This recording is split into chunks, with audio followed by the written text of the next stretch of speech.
Well, good afternoon. I'd like to thank you for taking time out of your busy schedules to join us this afternoon. My name is Frank Clegg, and I'm the CEO of Canadians for Safe Technology. I've worked in the technology sector my whole career, including 14 years as the president of Microsoft Canada. For the past 5 years, I've volunteered with C4ST, working with all levels of government to create healthier communities across Canada. We do this by presenting to them the latest science about the health effects of microwave radiation from wireless devices. When I started in this business, almost no one outside the military was exposed to microwave radiation. Today, almost everyone is affected, and from the moment of conception onwards. I'm here to introduce you to an expert panel, including a doctor and scientists who have a warning about the coming health conditions that are predicted to rise if we blindly accept the next generation of 5G wireless technology. We are joining scientific researchers in 41 other countries, including the US and the UK, who are warning that 5G is going to pose a massive public health risk. It's not been made clear to the public that 5G won't just be another number and letter on your cell phone.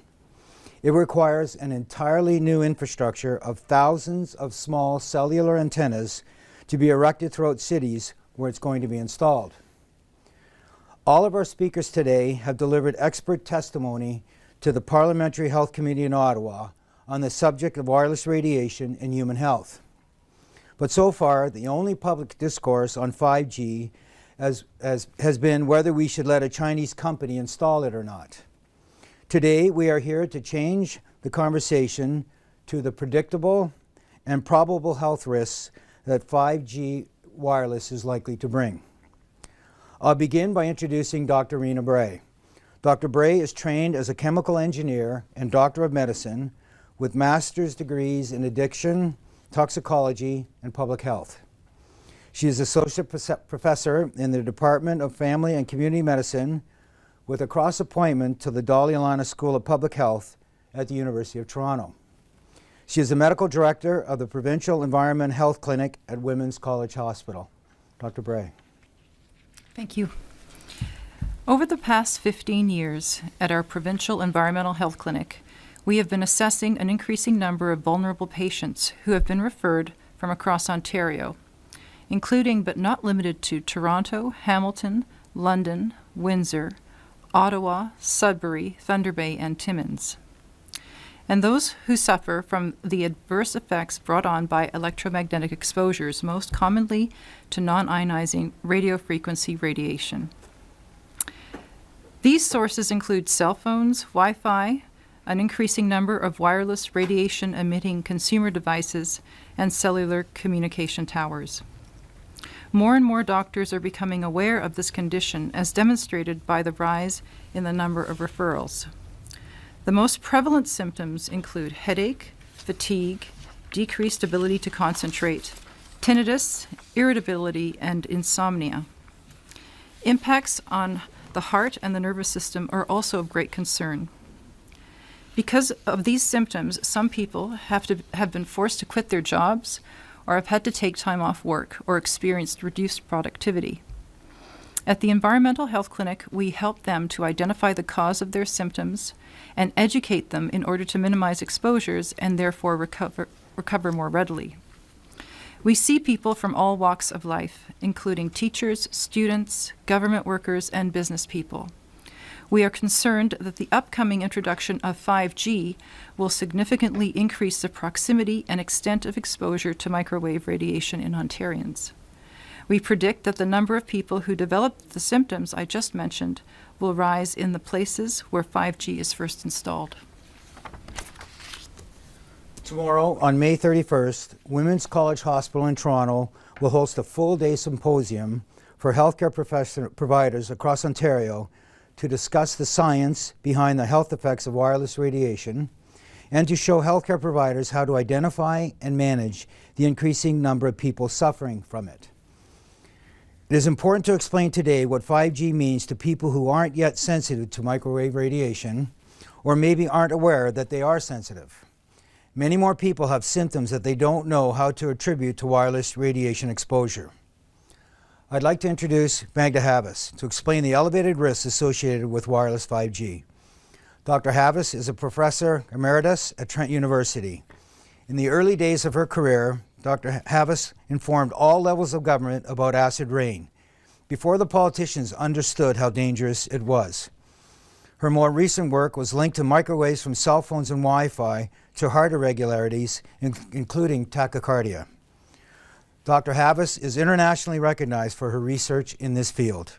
She has written almost 200 publications and has lectured at universities and medical conferences in 30 countries. Most recently, she has been researching the public health implications of 5G. Dr. Havas.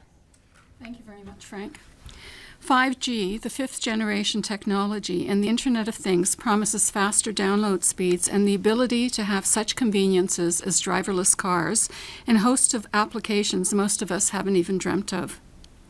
The Toronto-Montreal corridor will be one of the early test sites in Canada, and millions of people are going to be exposed to a new type of radiation called millimeter waves.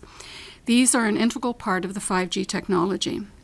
This will bring with it an additional layer of microwave exposure. There will be thousands of new antennas installed. Small cell antennas could be placed as close as every third hydropole, and local planning authorities and people who live in these areas will have absolutely no say regarding their deployment. What the telecom industry has not mentioned in all of the advertising about 5G is that these are new frequencies that have been never tested for their long-term biological and health effects. Millimeter waves are currently being used in airport scanners and by the U.S. military as a form of crowd control. The name of that system is called the active denial system. At high intensities, these waves cause intense heat and pain, since sweat glands on the surface of our skin act like miniature antennas. At lower frequencies, scientists are predicting damage to eyes, loss of insect populations which are already declining, antibiotic resistance in bacteria, and physiological effects on the nervous system and on the immune system. Living in a city like Toronto could become very difficult for a lot of people. When I was younger and researching acid rain, there was very little microwave exposure except near airports and near radar installations, because there is no natural generation of it on Earth, and what comes from outer space is weak. Levels of microwave radiation today are trillions of times higher than they were even 50 years ago. 5G transmitters will radiate 24 hours a day, and so close to homes it will be difficult, if not impossible, to avoid constant exposure. And this is in addition to what we are already exposed to with cell phones, tablets, Wi-Fi, video games, smart meters, and an increasing number of smart appliances in our homes. Deployment of 5G is particularly disturbing to those who have already developed sensitivity to electromagnetic pollution. In addition to the hundreds of patients being assessed at Dr. Bray's Environmental Health Clinic in Toronto, as many as 1 million people in Canada are believed to be sensitive, and this number is likely to increase with increasing exposure. The major symptoms include insomnia, chronic fatigue, chronic pain, mood disorders, poor short-term memory, difficulty concentrating, depression, heart palpitations that are interpreted as anxiety. Symptoms also include skin problems, dizziness, nosebleeds, elevated blood sugar, and in extreme cases, loss of consciousness. Microwave frequencies are also shown in scientific studies to contribute to cancer and to damage sperm. Scientists and medical doctors across the United States and in the United Kingdom are requesting delayed deployment until testing can be conducted on the long-term biological effects of 5G technology. The scientific debate about the health effects of microwave radiation is over. Microwave radiation levels to which we are currently exposed is adversely affecting human health. Of that, there is no doubt. The current debate is, can we afford the health costs that are likely to occur with the rollout of 5G? The federal government has failed to protect us from the rising levels of microwaves, and now they're downloading the financial fallout onto the provinces that pay for health costs. I would encourage provincial ministers to request at the very least that the federal government adopt a precautionary approach to 5G until we better understand the consequences of this technology. We need to know the true costs of 5G before we can assess its potential benefit. Thank you, Dr. Havas. The list of symptoms that Dr. Havas and Dr. Bray described are all reported and documented. If you're wondering how this could have happened, it was predicted years ago by the cell phone companies themselves. On the C4ST website, you can find links to the warnings published by the manufacturers of the cell phones in all of your pockets right now. All of them advise you not to touch it while using it, and some specifically say not to carry it in a breast pocket or near the abdomen of a pregnant woman or a teenager. Unfortunately, those warnings are so small or buried inside the settings of your phone that most people never see them. We can't pretend that the convenience of having this technology is without cost, especially when the manufacturers of every cell phone are already admitting the danger in fine print. The wireless 5G world that Dr. Havas has just described, one with enough constant radiation to run a city full of driverless cars, can actually be considered trespassing and a theft of our right to a healthy life.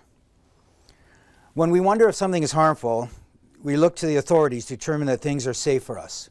In 2011, the World Health Organization, through the International Agency for Research on Cancer, classified radiofrequency radiation, that the blanket name for the type of signal employed by cell phones, cell towers, and Wi-Fi, to be a Class 2B possible carcinogen. That means there is enough firm and reliable scientific evidence to state that wireless radiation may give you cancer. One of the scientists involved in reviewing that classification was Anthony Miller, who is a professor emeritus at the University of Toronto. In the past, Dr. Miller has worked as a national health scientist for the Canadian government and has been awarded the Medal of Honor by the International Agency for Research on Cancer. Dr. Miller is here today to bring you up to date on what scientists in his field are discovering about wireless radiation. Dr. Miller. Thank you, Dr. Frank. As Frank said, I was associated with the International Agency for Research on Cancer that recommended the World Health Organization list all radiofrequency radiation, that is the radiation that powers cell phones and Wi-Fi, including Wi-Fi, as a possible carcinogen. The classification was officially designated as 2B. 2B is a list of possible carcinogens that also includes lead and DDT. That was back in 2011. This classification was based on the epidemiology and other evidence that was available then. But since then, a lot has changed. New science has emerged, both human and animal. Human, by new analyses of some of the studies that were performed before, including the Canadian participation in what was called Interphone, new updated analyses of the studies in Sweden, Sweden being one of the first countries to introduce cell phones and therefore having people with the longest exposure, and they have demonstrated that the longer exposure, the greater the risk. But equally important, there have been two very large animal carcinogenicity studies. Now, we learnt more than 20 years ago, 30 years ago, I was involved in some of this in Canada, that we should not allow companies to introduce new chemicals without them first being tested for the possibility of carcinogenicity. There is every reason why such a requirement should be placed on companies that propose to introduce new radiation which will expose all of us. The two studies that have been conducted in the last 10 years, but reported only last year's, were one by the National Toxicology Program in the United States, a very large animal study, and another by this prestigious Ramazzini Institute in Italy. And both of them showed that prolonged exposure to radiofrequency radiation increases the risk of cancer. And indeed, they also showed that the cancers are similar to some of the cancers that are being observed in humans, and they showed that this sort of radiation increases the damage to our DNA. And if our DNA is damaged, then our risk of cancer increases substantially. Many scientists, including myself, now believe that the evidence is such that if IARC, the International Agency for Research on Cancer, were to reevaluate radiofrequency radiation, it would be placed in class 1, i.e. a human carcinogen, and governments could not possibly ignore that. In fact, fortunately for us, an advisory committee of the International Agency for Research on Cancer has recommended that radiofrequency radiation be re-evaluated with high priority. So we're hoping this will occur very shortly. In the meantime, we all must take care. We all must recognize that we are being exposed to radiofrequency radiation. We must do our best through our MPPs, through our discussions with the municipality, to prevent the introduction of 5G, which will only make matters worse. Thank you. Thank you, Dr. Miller. We're witnessing an unprecedented pace of change, the rise of wireless technology in our lives. We're also starting to witness a rise in a broad range of illnesses and conditions that could all be related to wireless technology. Prevent Cancer Now is a national organization that educates Canadians about reducing our exposure to the things we know can cause cancer. The group is made up of doctors and scientists and others who identify potential contributors to cancer, identify alternatives that may be safer, and work to improve decision-making to achieve least toxic options. They have advised all levels of government across the country about these kinds of issues. The chair of Prevent Cancer Now, Meg Sears, is our next speaker. Dr. Sears holds a PhD in biochemical engineering. She is associated with the Ottawa Hospital Research Institute. She has also been a scientific advisor to the Canadian Human Rights Commission, the National Research Council, and other government bodies. She's here today to speak about identifying a safer approach to communications technology. Dr. Sears. Thank you very much, Frank. So I'm a scientist, and some of my colleagues in the United States and around the world are describing 5G as a giant human experiment. I have to disagree. We have no evidence up front that this novel technology is safe. But think about it for a minute. If 5G rollout with millimeter wave radiation was indeed a modern scientific experiment, what would that look like? First, we would have a justifiable hypothesis. We would have reason to believe that there would be no adverse effect. All research requires ethical approval, informed consent from all participants. For an experiment, a portion of the population would have to be unexposed for control purposes. Where are we going to find that in 2019? We would certainly conduct what we call an interim analysis to halt the experiment at the very first sign that there was a problem. And finally, analyses and results would be reported publicly for discussion and implementation of logical next steps. None of this is happening. At the same time, increases in use of personal wireless devices are concurrent with a rise in brain tumors that are associated with cell phones. This most aggressive type of brain tumor is increasing in young Americans, and it has outpaced leukemia and testicular cancer. We're seeing changes, so this is accelerating. Male infertility is also on the rise, while we learn that sperm and testes are harmed by cell phones in pockets and laptops on laps. Wireless radiation affects prenatal development in animals and in humans, just as we are witnessing rapid increases in diagnoses of developmental disorders such as autism spectrum. Children are much more vulnerable, but we allow widespread use of Wi-Fi and wireless devices in their schools, even in junior kindergarten. Wireless radiation can affect basic biochemistry and affect many organs.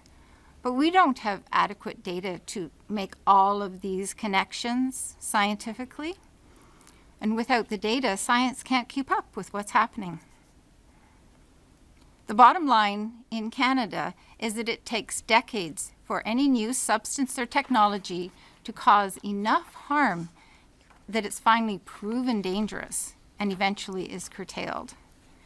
It's so much wiser just to make least toxic choices, to use less hazardous practices. And we can do that. Our recommendation is to invest in fiber optic cables, known technology, through communities within buildings across Canada. Fiber is already rolling out as a backbone of communications through Canadian centres, but it's not extending always to the fingers and the toes, and that's what we need. Communications via fiber is at least as rapid, it is secure, it's reliable, and it's harmless compared with the wireless radiation. What's more, signals through wire or fiber require much less energy. Powering 5G technology is projected to be a major contributor to greenhouse gases at a time when the national imperative is to reduce these gases to blunt climate chaos. We have enough evidence that this unprecedented technology has potential for unprecedented impacts on our health. 5G is not an ethical scientific experiment. But if it was an experiment, our hypothesis, our theory, would be that it would most likely cause significant stress on public and environmental health in Ontario. We definitely can communicate better and more safely with largely fiber-based technologies. Thank you. Thank you, Dr. Sears. As you can see, this is a public health warning that we take very seriously. Ontario doctors are already counting the sick and injured from exposure to wireless devices. Despite all this current science, clinical observations, and evidence, Public Health Ontario has not updated its approach to wireless radiation in 9 years. This is the terrain on which 5G is coming. The public is getting sick, and the government is not up to date with the science. I'm not aware of any attempt by my or related industries to establish the safety of upcoming or even current wireless products. They simply state that they meet federal safety guidelines, which I now understand are over 40 years out of date. I concur with Dr. Sears that we can do a lot better. There are scientists in 42 countries, including Canada, warning about 5G. The doctors and scientists here today are not alone. Some municipal jurisdictions in Belgium and Italy have placed a moratorium on 5G. This week, the global insurance underwriter Swiss Re published its annual forecast and highlighted 5G as an upcoming insurable health concern globally in the next 3 years.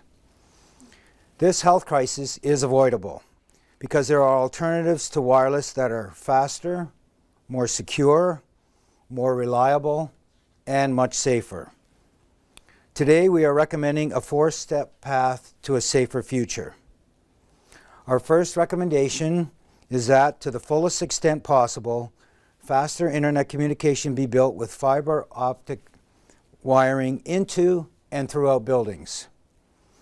We also recommend that if wireless 5G is built in our neighborhoods, the appropriate government ministries commit to early detection of any health effects. This can be done by monitoring and reporting through public health agencies, giving a special consideration to children who are the most vulnerable. Our third recommendation is that the Ministry of Health begin discussions with doctors who are already assessing and treating illnesses related to wireless exposure. Plans should be developed to educate family physicians across the province so they can identify the condition and help their patients. Our fourth and final recommendation is that the Ontario Ministry of Health and the Ontario Ministry of the Environment manage independent safety testing on wireless 5G before it is allowed to be installed in Toronto or anywhere else in the province. If Toronto is to be an early adopter of 5G, then Toronto will also be the location where illnesses first begin to rise. It would be fiscally responsible for the province to consider that all companies applying to install 5G infrastructure also be obliged to pay for any measurable increase in the cost of health care in Ontario, especially if they first can't guarantee its safety. Since the province has to pay for health care, it has a right to demand this technology be properly tested for safety. It also has an obligation to protect people anywhere in Ontario. Today we are joining the hundreds of scientists and doctors from dozens of countries who say there is enough evidence to predict a rise in illness and a rise in healthcare costs if we allow 5G to be rolled out without question. A copy of today's proceedings, along with scientific citations, is being sent to the Office of the Premier, the Minister of Health, Finance, and Environment. Finally, in anticipation of the medical symposium tomorrow at Women's College Hospital, some of their patients who have attended today to provide a window into how they live with the effects of microwave radiation. These individuals are the proverbial canaries in the coal mine, the more sensitive among us whose symptoms emerged during the first round of cell towers and Wi-Fi. David Fancy is a professor in the Department of Drama at Brock University in St. Catharines, Ontario. Melissa Chalmers is a commercial airline pilot who has been off work for several years after being injured by microwave radiation from cell towers behind her home. They have come here today in case anyone wants to speak directly to someone who is living with the long-term effects of electromagnetic injury. They and others who suffer from the effects of wireless radiation will also be at the symposium tomorrow, and members of the medium are very welcome to attend. It is at Women's College Hospital, just across the street at 76 Granville. It begins at 8 a.m. and runs for the day. For the benefit of medical practitioners, the event will be live streamed via the OTN, the Ontario Telemedicine Network, at otn.ca, so they can learn more about how to identify EMF-susceptible individuals and manage their care properly. I thank the doctors and scientists who came to speak to all of us today, and I thank you for coming and listening. If you have any questions, please direct them through me to the speakers. Thank you. Melanie Glantz from CBC. Is Women's College actually involved with the symposium? Are they putting it on, or you're renting the space at Women's College? They're supporting our symposium. They're not putting it on. The Environmental Health Clinic is putting it on, and they're supporting our initiative. And they're supporting your being here today? Yes. Or? Okay. Mhm. And do you agree with everything that you heard here today as far Yes, as I what do. the research says? Yes. Okay. And so what exactly is it that you want the province to do or the government to do regarding 5G? Well, I think there needs to be a moratorium, and I think that there needs to be a space for dialogue, a time to get scientists and doctors together and government officials together, policymakers, to discuss next steps and to move ahead prudently rather than just roll this out without any thought about the implications and health impacts on our public. And are you talking about cancer risk and other associated risks? Because I haven't seen the actual, you've done this your whole life. I just started researching this today. I haven't seen anything beyond animal studies, and I know we don't even report on animal studies, so. Well, I shall be discussing this tomorrow at the symposium, the human studies and the animal studies. So that You can share now. I thought I just said that earlier. I mean, Can you send me those studies that you're going to be talking about? the what you'll see at the back is of these is the list of the citations that I've quoted in my talk. So on page 10 through to page 11. Yeah, compare 4G and 5G, and how worse the situation could be? Can you give some specific? If we compare 4G and 5G, one of the differences with 5G is that they're going to be using higher frequencies. They're going to be using frequencies that are above 6 gigahertz right now. That's roughly the highest we're going in our telecom communication. And because they're higher frequencies, you'll be able to load a lot more data onto the wave, so it'll be a faster download speed. They're also going to be using lower frequencies, the frequencies that were currently being used. So it's not entirely millimeter waves. They're going to be using 600 megahertz and other frequencies. So basically, when 5G comes on board, they're going to have a number of what they call small cells placed on hydro poles or lampposts. And because the radiation doesn't travel very far, you're going to have a lot of them. So probably every fourth or fifth or sixth house, depending on how close together they are, will have one of these miniature antennas. So basically, the entire city is going to be blanketed by this additional higher frequency, the millimeter wave, as well as the lower frequencies that we're exposed to now. So the levels of radiation to which we will be exposed will go up that much higher. When it comes to millimeter radiation, there are absolutely no studies that I'm aware of, and certainly I've talked to a lot of my colleagues around the world. We don't know what constant exposure to low levels of millimeter waves, how that's going to affect the human body. We simply don't know. What little evidence we have for short-term studies is that it's going to be harmful, not only to human populations, but also to animal populations, particularly insects, because the size of the wave is about the same size as an insect. And so when you have something that's similar in size, there's a resonance that happens and there's more energy absorbed. And the same thing goes for our eyes. Our eyes are extremely sensitive to this radiation. And so doctors are predicting that there's going to be an increase in various problems with eyesight. If we don't know, is it fair to sit here then and scare people that are potentially watching this about what the impacts are going to be if you actually just said, we don't really know? I don't think we're scaring people. I think we're trying to educate them and inform them and ultimately empower them. Right now, 5G is being rolled out without anyone having any say in it. City councils can't tell you, we don't want it in our city or we don't want it in this location. So we've all lost our voice to speak out about this. And the reason scientists and medical doctors are speaking out is because they're already dealing with the carnage that has happened to the point of 3G and 4G and 2G prior to that. We know this. You mentioned how you're relatively new to this. The amount of research on cancers, both in humans and in animal studies, is really exceptional, the amount that's out there. We know that it causes gliomas, which is a form of brain tumor. It contributes to meningiomas, which is the lining of the brain. It causes salivary gland tumors. Because, these are all things where you hold your cell phone. Women who put their cell phone in their bra have breast cancer immediately under the phone if they've done it for, 10 years plus. So the fact that this radiation causes cancer is really no longer a debate. As Dr. Miller said, it's not a debate among the scientists who are doing research in this area. Not according to the NIH website, which I was just on, looking at all the studies that they attached to it. There was nothing. Ever since the 2 animal studies that Dr. Miller mentioned, the whole game has changed. That's what was missing from the International Agency for Research on Cancer back in 2011.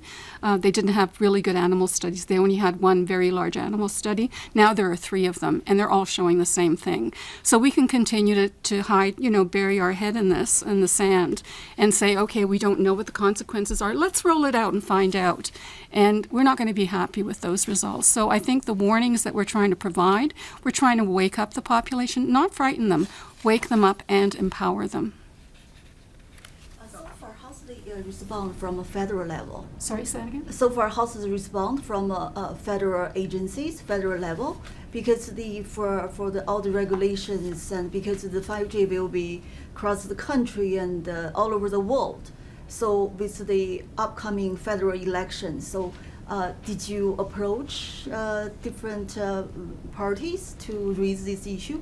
We have worked for the last 5 years at the federal level met with over 50 MPs, have requested to meet with all 4 different ministers of health, have met with 3 of the director generals that have been in their job over the last 5 years, and nobody wants to talk about this. They're just ingrained in the current science, or sorry, not the current science, they're ingrained in science from 2006 or 2007. They brought out an update in 2015 based on 2013 science, and they just will not even take any meetings to allow us to debate. We've invited them to sessions. We've offered to have experts like you're seeing today from Canada and around the world to present. I mentioned the Parliamentary Health Committee. We were successful in getting that federal committee to spend 3 of their sessions on microwave radiation. They came out with a report, and the minister just basically said thanks, but that's we're comfortable with everything are. So we've tried. We will continue to advocate, and we will continue to educate, but we have not been successful yet in finding a champion at the federal level. I'm sad to say that, but it's the truth of the matter. So we are, for whatever reason, Health Canada is stuck in the science from the 1960s and 70s and not accepting any of the current technology and science that's peer-reviewed, thousands of peer-reviewed published research that shows harm well below the federal guideline levels. And what's your message for general public? Because this information is not being well known, like public has no idea actually. So for the educate general public, at least give them some information. What's your suggestions? We have put together a set of safety tips that's on our website, c4st.org, and basically the message is really 2 things. First of all, distance is your friend, so keep the technology as far away as you possibly can. So never hold it against your head, don't put it against your body. Second thing is, when you are using a wireless device of any sort, minimize the time that you're using it. So if you're going to watch a movie, download the movie, put the device in airplane mode and watch it. So, and then when you're sleeping at night, turn off all the technology in your house. Put your Wi-Fi router on a timer so that when you're sleeping, your body is in a state of rest and repair, so that you can, because we are bombarded everywhere we go. So, so while you're at least sleeping, have every family member be in a state of repair and rest, by turning off all the Wi-Fi, turning the cell phone, get it out of the bedroom. Dr. Bray, I know you've got other recommendations too for patients. This kind of information needs to be made available to all the children in the schools, to the students at universities. We have to teach them to practice what we preach, and we have to change the infrastructure of the way institutions are run with regards to wireless technology. And it's not hard to fix the problem. It's just a matter of becoming more savvy and knowledgeable about the impacts and how to reduce exposures. This is not rocket science. This is called wiring, fiber optics. It's really not rocket science. So compare with the United States, do they pay more attention of the health risk compared with Canada? No, at the federal level, the FCC, the Federal Communications Commission, has taken the same stance that Health Canada has taken. We are seeing pockets of school districts in the U.S. that are really limiting the Wi-Fi in schools. We are seeing some counties that have taken some initiatives to prevent the slowdown of 5G. As I mentioned, some counties in Europe are doing that. But at the national level, other than France, it's probably the most aggressive in terms of reducing Wi-Fi in schools. And Belgium restricts the marketing of cell phones to children. Taiwan, it's illegal to give a 2-year-old child a tablet or a cell phone. So there are some countries that are doing some things. But to answer your question specifically, the U.S. and Canada, unfortunately, are pretty aligned on this issue. But Canada has taken steps. The province of Ontario, the province of Quebec have taken things like pesticides, where we've gone out ahead of the federal government. We've gone out ahead of the U.S. And so we're seeing there's an opportunity now, especially as an Ontario taxpayer, we are paying the brunt. We will pay the brunt of the increasing health effects. So we think there's an opportunity for Ontario to step forward and say, look, there's a fiscal opportunity here, plus there's a tremendous opportunity to improve Ontarians' health going forward. Okay. All right. Well, thank you for your time, and thank you again for taking your time out of your schedules to join us. Thank you. Thank you.